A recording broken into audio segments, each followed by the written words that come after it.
போட ராணி. ஹலோ, எங்க யோசனை? வேண்டாம். ஏண்டி எதை கொடுத்தாலும் வேண்டாம் வேண்டாங்கிற? ஏன் டல்லா இருக்க? மனசு என்னவோ போல இருக்கு. ஏக்கா, பிக்சருக்கு எங்கேயாவது போலாமா? போலாமே, போலாம். ராணி, நான் படத்துக்கு வரல.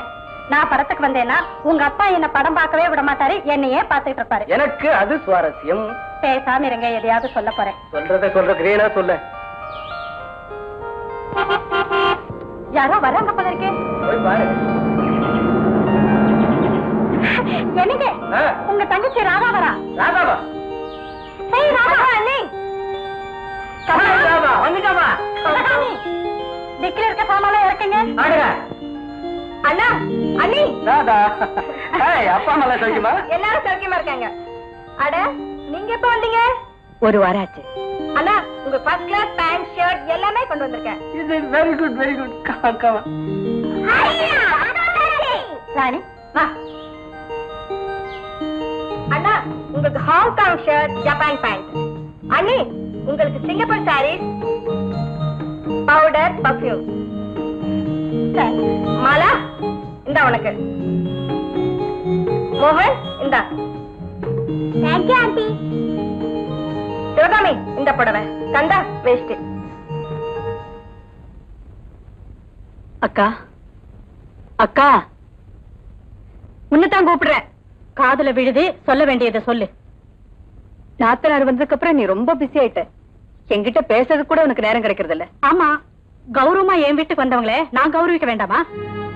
அப்படின்னா நான் கௌரவமா வரலன்னு சொல்றியா? புரிஞ்சுக்கிட்டா சரிதான். ஆமா, நீ வந்து இவ்வளவு நாளாச்சே, ஏன் அப்பா கிட்ட இருந்து ஒரு லெட்டர் கூட வரல? அது வந்து எனக்கும் அப்பாவுக்கும் அப்பா கிட்ட தகராறு பண்ணிட்டு சொல்லிக்காம வந்திருக்கேன்.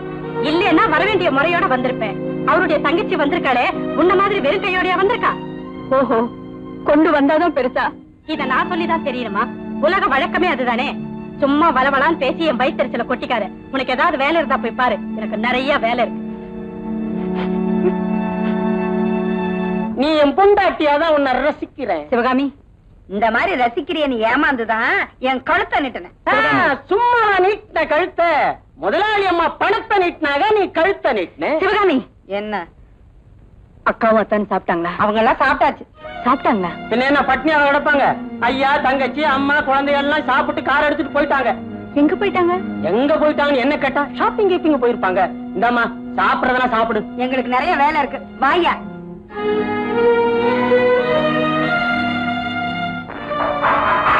அட வாயம்மா.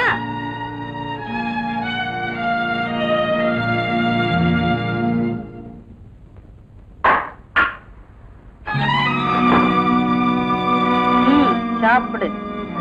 என்ன பாக்குற? கதம்ப சோறா இருக்கேன்னு பாக்குறியா? விருந்து மருந்து 3 நாள். நீ வந்துதான் மாசக்கணக்காச்சே. புரிஞ்சுக்கணும். தண்ட சோறு. என்ன தீவிர உங்களுக்கு? என்ன அங்க கலாட்டா? ஏன் அவளை அடிச்ச?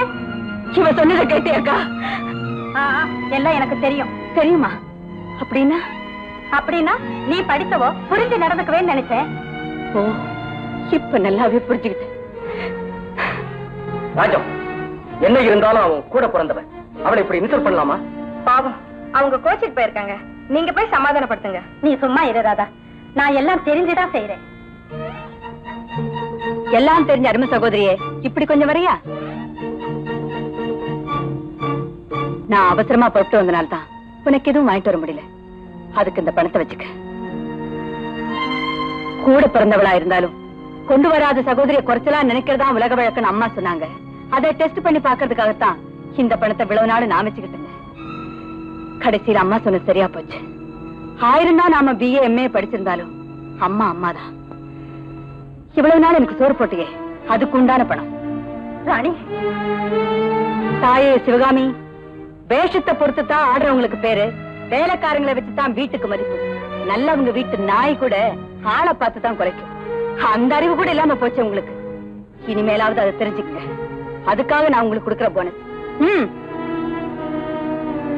முறையோட வந்த நாத்தனாரே, பிறந்த வீட்டு பெருமையை காட்ட எனக்கும் தெரியும். கொண்டு வந்தனாலதான் உனக்கு இந்த வீட்டுல மதிப்பு. இல்லைன்னா என் கேஸ் தான் உனக்கும். நல்ல வேளை நீ தப்பிச்ச. அன்புள்ள அத்தான், நீங்க இந்த வீட்டுக்கு தலைவருங்கிற முறையில சொல்றேன். விருந்தாளி வந்த உடனே வெள்ளித்தட்டுல சோறு போட்டு வீண் பெருமை காட்டவும் வேண்டாம், போக போக நாய்க்கு சோறு போடுற மாதிரி தரக்குறைவா நடத்தவும் வேண்டாம். இத உங்க சகதர்மனி கிட்ட சொல்லி வைங்க. சின்னம்மா, நீங்க என்ன பேசிட்டு இருக்கீங்க? ஒண்ணுமே புரியலையே. இது செக்ஸை விட ரொம்ப அருவருப்பான விஷயம், நீ தெரிஞ்சுக்கவே வேண்டாம்.